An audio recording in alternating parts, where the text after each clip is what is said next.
वालेकुम एवरीवन। तो कैसे हैं आप सब? उम्मीद करती हूँ हमेशा की तरह बिल्कुल ठीक ठाक होंगे। जी, तो आज जो रेसिपी मैं आप लोगों के साथ शेयर करूँगी वो है मिक्स सब्ज़ी। अच्छा, सबसे पहले बात कर लेते हैं इंग्रेडिएंट्स की। अच्छा जी, मैंने लिया है एक बड़े साइज़ का प्याज, 2 बड़े टमाटर और 2 टेबलस्पून जो है वो लहसुन अदरक का पेस्ट है और साथ में मैंने 2-3 हरी मिर्चें ली हैं। वेजीज़ में मेरे पास है कैरेट, आलू, बंद गोभी, फूल गोभी और थोड़े से मटर वो मैंने लिए हैं और शिमला मिर्च। मैंने ये सारी वेजीज़ जो है वो कट करनी हैं इक्वल साइज़ में। जैसे साइज़ आपको पसंद है आप देख लें, आप लोगों को कैसे पसंद है उनको उसी तरह कट कर लीजिए। अच्छा, मेरे पास जो एक बड़ा प्याज था उसे मैंने कट करके वोक में डाल दिया है कढ़ाई में। अच्छा जी, ऑयल जो है वो मैंने 4 टेबलस्पून यूज़ की है। अच्छा जी, मैंने प्याज को हल्का सा ही ब्राउन किया है, बिल्कुल लाइट सा पिंक सा इसका कलर चेंज हुआ है।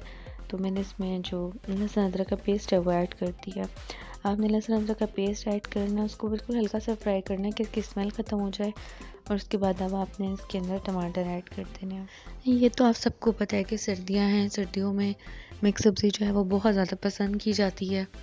तब तकरीबन सब लोग ही इसे पसंद करते हैं। तो घर बच्चों और बड़ों को सारी सब्ज़ियाँ एक साथ खिलाने का यही एक तरीका है कि मिक्स सब्ज़ी बना ली जाए ताकि वो सारी सब्ज़ियाँ खा लें। तो ये एक अच्छा तरीका है कि हम लोग उनको इस तरह से खिला दें। अच्छा जी, टमाटर डालने हैं और उसके बाद उनको आपने थोड़ा सा फ्राई करना है। लेकिन यहाँ पे मैं अब स्पाइसेस ऐड कर रही हूँ। मैंने जो है वो हाफ़ टेबल स्पून इसमें मैंने डाली है रेड चिली पाउडर और हाफ़ टेबल स्पून नमक डाला है और इतना ही मैंने हल्दी पाउडर डाला है और मैं इसमें कोई भी स्पाइसेस नहीं ऐड करी। साबुत धनिया, पिसा हुआ धनिया बिल्कुल भी नहीं ऐड करी। इसको आपने थोड़ा फ्राई कर लेना है और साथ में ही ना थोड़ा सा पानी ऐड कर देना है ताकि मसाला जो है वो जले नहीं।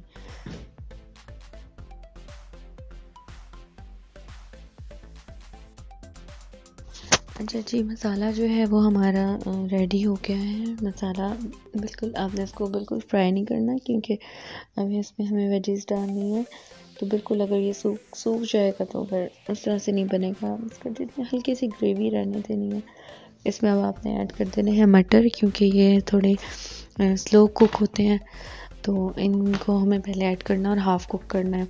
आपने क्या करना है, इनको ऐड करके थोड़ा सा पानी डाल देना है और उसके बाद आपने ना इसके ऊपर ढक्कन दे देना हांडी के ऊपर ताकि हाफ़ कुक हो जाए। अच्छा जी, मटर अब हमारे जो है वो हाफ़ कुक हो चुके हैं। अब हमने इसके बाद इसके अंदर ना दूसरी वेजीज ऐड करनी है।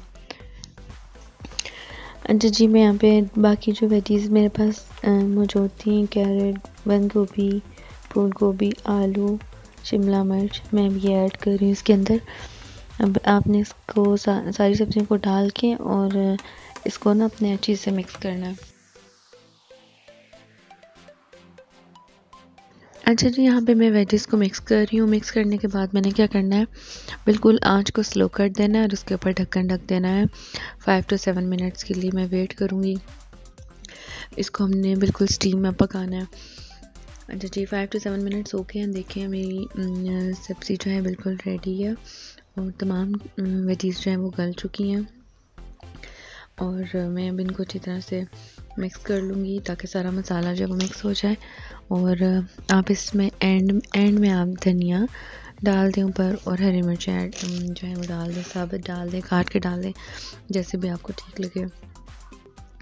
और अगर आप एंड में काली मिर्च ऐड करना चाहते हैं तो बेशक ऐड कर दीजिए। जी, तो हमारी सब्ज़ी तैयार है और बहुत ही अच्छी खुशबू आ रही है, बहुत अच्छी बनी है सब्ज़ी। आप सब भी ज़रूर ट्राई कीजिएगा और चैनल को प्लीज़ सब्सक्राइब कर लीजिएगा। मुझे अपनी दुआओं में याद रखिएगा। अल्लाह हाफ़िज़।